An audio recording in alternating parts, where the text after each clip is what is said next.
comment tripler ta productivité. Entrepreneur impactant, le podcast qui te sort du lit. Moi c'est Lucas et je t'aide à faire exploser ton business et enfin obtenir la vie que tu mérites. Allez, c'est parti.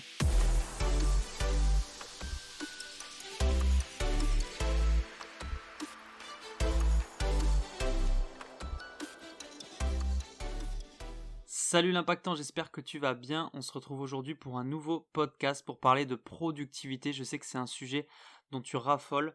La productivité, comment gagner en productivité, comment être plus efficace, comment gagner du temps tout simplement en fait.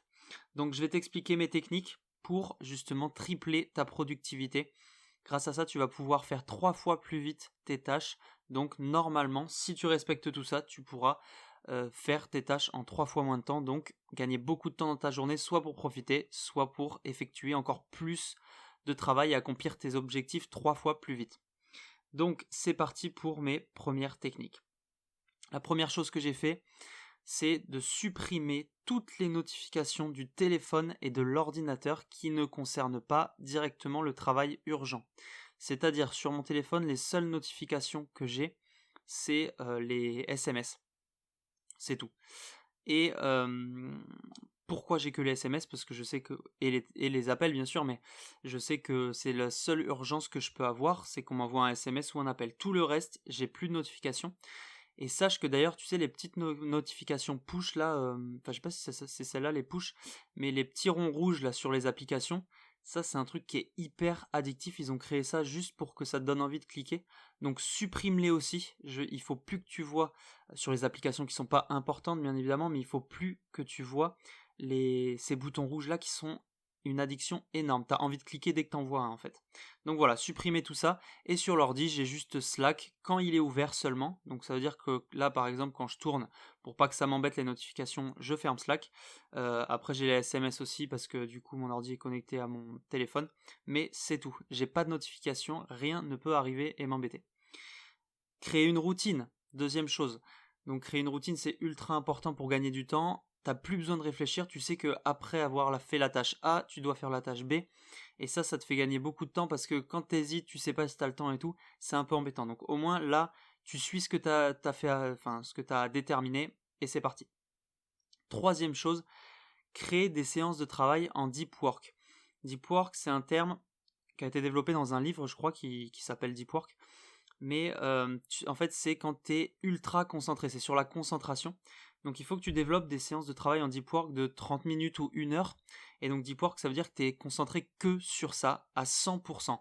Les moyens à utiliser, c'est déjà de te couper de toutes les notifications, mettre ton téléphone loin de toi, tout ça. À la limite, si tu veux écrire juste du texte sur Word, tu mets ton ordi en mode avion ou je sais pas, en mode ne pas déranger. Ton téléphone, tu le vires. Tu te mets tout seul, tu mets des écouteurs, tu mets des musiques sans parole. Il y a même des musiques exprès pour le deep work, pour la concentration et tout. Il y a des applis pour ça, je crois qu'elles sont payantes. Et tu te mets ça, et pendant 1 heure, tu sais que tu fais que ça, tu focuses, tu te mets à 1 minuteur, et ça sonne au bout d'1 heure, et c'est fini. Ça, c'est ultra important parce que c'est là où tu vas être le plus productif si tu arrives à faire ça. Donc, essaye de faire ça, de mettre ça en place pour toi. On verra si ça marche pas pour tout le monde peut-être, mais c'est ultra important et ça fait gagner énormément de temps. Donc voilà, il faut vraiment qu'il n'y ait aucune interaction. Ensuite, ce que je te disais là, mets de la musique sans parole. Alors pas forcément que pour le deep work, mais en règle générale, te mettre de la musique sans parole, déjà si tu bosses dans un lieu avec des gens et tout, si tu as de la musique dans tes écouteurs, si tu as des écouteurs même sans musique, déjà ça va les empêcher de venir te parler parce qu'ils voient que tu as des écouteurs. Donc ça c'est top. Deuxième chose, c'est quand tu as de la musique, ça te coupe des bruits ambiants extérieurs. Et si c'est une musique un peu répétitive et tout, ça te permet à ton cerveau de mieux réfléchir parfois. Donc je te conseille vraiment de te mettre de la musique, ça peut booster, c'est un peu comme un effet boostant. Ça a été prouvé par exemple que quand on court, quand on fait de la course et qu'on a de la musique avec un bon rythme, ça peut booster les effets de ta course, tu peux avoir des meilleures performances.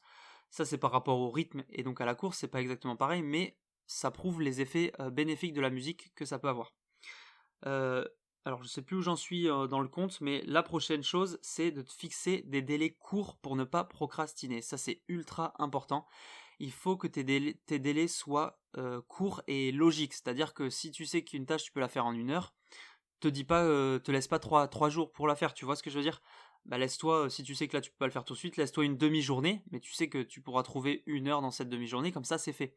Sinon tu vas procrastiner, tu vas donc perdre du temps, et du coup ta productivité sera beaucoup moins bonne. Parce que si dès que tu as quelque chose à faire, tu le fais le plus rapidement possible, et comme ça c'est fait, tu vas pouvoir accomplir mais des trucs de fou, hein, c'est un truc de dingue. Donc ensuite, engage-toi sur ces délais auprès de quelqu'un. Donc tu te fixes des délais courts et ensuite tu t'engages auprès de quelqu'un parce que on sait que quand on s'engage sur quelque chose, notre fierté fait qu'on a envie de respecter cet engagement, quel qu'il soit. Et du coup, ce que tu vas faire, c'est que tu vas vouloir le respecter, ça va t'aider à ne pas procrastiner. Donc s'engager, par exemple si tu es un associé ou quoi, ça c'est hyper bien si tu bosses avec quelqu'un. Sinon, engage-toi auprès d'un ami qui peut-être se lance aussi dans l'entrepreneuriat, fait ce qu'il a à faire et tout. Vous vous engagez ensemble, vous vous motivez ensemble et ça va vachement vous aider à réussir vos objectifs rapidement. Autre chose aussi, c'est de prendre du repos. Tu dois te reposer, ton corps et ton esprit en ont besoin. Donc, prends des moments de repos. Tu vois, par exemple, moi j'aime bien prendre des moments de repos avant le deep work, c'est-à-dire que tu te reposes un peu, tu te détends, ton cerveau il se repose. Et là, ensuite, tu sais que tu vas avoir du deep work. Donc, mentalement aussi, tu te prépares à ça. Tu te prépares à te dire, ok, pendant 1 heure, je sais que je vais bosser comme un fou sans rien d'autre. Et du coup, ça permet vraiment d'être beaucoup plus efficace. Franchement, c'est plus que tripler sa productivité de se reposer, quoi. Parce que quand ton cerveau il est fatigué, quand ton corps il est fatigué, je peux te dire que tu vas pas être aussi efficace. Donc, repose-toi et dors beaucoup aussi. Enfin, dors assez. Dors pas 12 heures par nuit, t'en as pas besoin, je pense, mais dors assez. Ensuite, la to-do list, j'en ai déjà parlé dans un autre podcast. Ça décharge vachement le cerveau. En fait, la to-do list, ça va te permettre déjà de t'organiser. Ça va avoir plein d'effets bénéfiques, mais ça va aussi te permettre de décharger ton cerveau, c'est-à-dire que dès que tu penses à quelque chose, tu l'écris dessus comme ça, c'est plus dans ton cerveau, et le fait que ton cerveau n'ait pas à penser à 1000 choses en même temps, tu vas être beaucoup plus efficace dans les séances de deep work ou dès que tu travailles en général, parce que par exemple moi au début quand je travaillais, quand je commençais, et que j'étais pas préparé à toute cette productivité et tout, ce que je faisais c'est que j'avais énormément de choses en tête en fait, et j'étais en train de faire une tâche, je pensais à un autre truc qu'il fallait que je fasse rapidement, je basculais dessus, je revenais, enfin c'était n'importe quoi. Et le problème c'est que quand tu changes de tâche, après pour te reconcentrer sur la tâche, tu vas remettre 7-8 minutes, donc c'est horrible.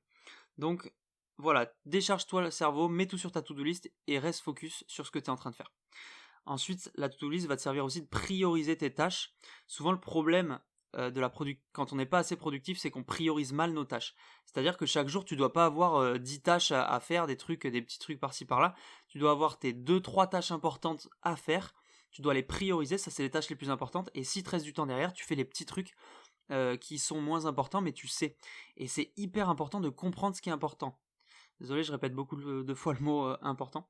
Mais en gros, pour savoir ça, c'est pas compliqué. Tu dois déjà connaître ton objectif de vie ou ton objectif dans ton business et tout.